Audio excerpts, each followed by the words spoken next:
1999 সালের এপ্রিল মাসের এক রাত দিল্লির একটা পার্টিতে মডেল জেসিকা লাল বারে ড্রিঙ্ক সার্ভ করছিলেন। মাঝরাতের পর বার বন্ধ হয়ে যায়, কিন্তু একজন লোক এসে জোর করে ড্রিঙ্ক চেয়ে বসেন। উত্তরে জেসিকা না বলেন, কিন্তু তার একটু পরেই শোনা যায় গুলির শব্দ। ছাদের দিকে যায় প্রথম শট, আর তারপর দ্বিতীয় শটটা গিয়ে লাগে সোজা জেসিকার গায়ে। জেসিকা লাল সঙ্গে সঙ্গে লুটিয়ে পড়েন। ঘরে তখন শখানেক মানুষ, সবাই দেখেছিল ব্যাপারটা, কিন্তু আসল সমস্যাটা দাঁড়ালো অন্য জায়গায়। যে বন্দুক দিয়ে গুলি চালানো হয়েছিল সেটাই আর পাওয়া গেল না। পুলিশ শুধু উদ্ধার করলো দুটো খালি কার্তুজ, অর্থাৎ কার্ট্রিজ কেস।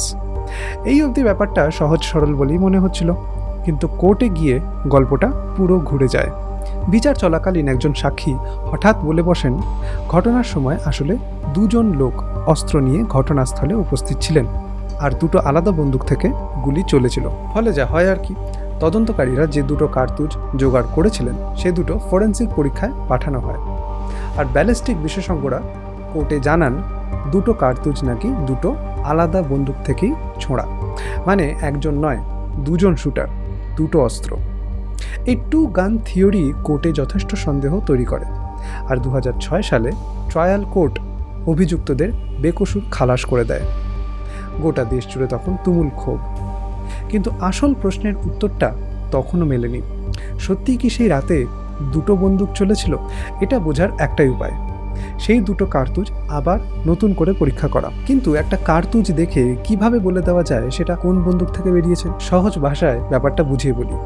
যখন একটা বন্দুকের ট্রিগার টেপা হয়, তখন ফায়ারিং পিন এসে কার্তুজের পেছনে সজোরে আঘাত করে, আর কার্তুজটা বন্দুকের ভেতরের মেটালিক সারফেসে চেপে বসে। প্রতিটা বন্দুকের এই ফায়ারিং পিন আর ভেতরের অংশ অমসৃণ হয়, তাদের নিজস্ব কিছু ইরেগুলার আঁচড় বা খাঁজ থাকে, একেবারে ইউনিক।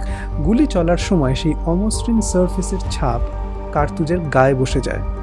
তাই দুটো কার্তুজ যদি একই বন্দুক থেকে বেরোয়, তাদের গায়ে বসা সেই ফায়ারিং পিনের ছাপ হুবহু মিলে যাবে।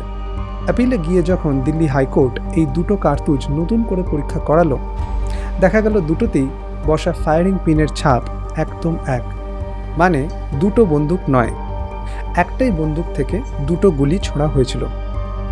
টু গান থিওরি যেটা গোটা কেসটাকে দুর্বল করে দিয়েছিল, সেটা এক লহমায় ভেঙে পড়ল। 2006 সালের ডিসেম্বরে হাইকোর্ট রায় উল্টে দেন। অভিযুক্তকে দোষী সাব্যস্ত করে যাবজ্জীবন কারাদণ্ডও দেওয়া হয়।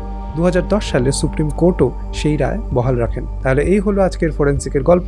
আমার লেখা ফরেন্সিক সায়েন্স নির্ভর দুটো ক্রাইম থ্রিলার বই, এভিডেন্স এবং এভিডেন্স ইতালির পাতালপুরি, যদি পড়তে চান তাহলে তার অনলাইন লিঙ্ক দিয়ে রাখলাম আশেপাশে কোথাও।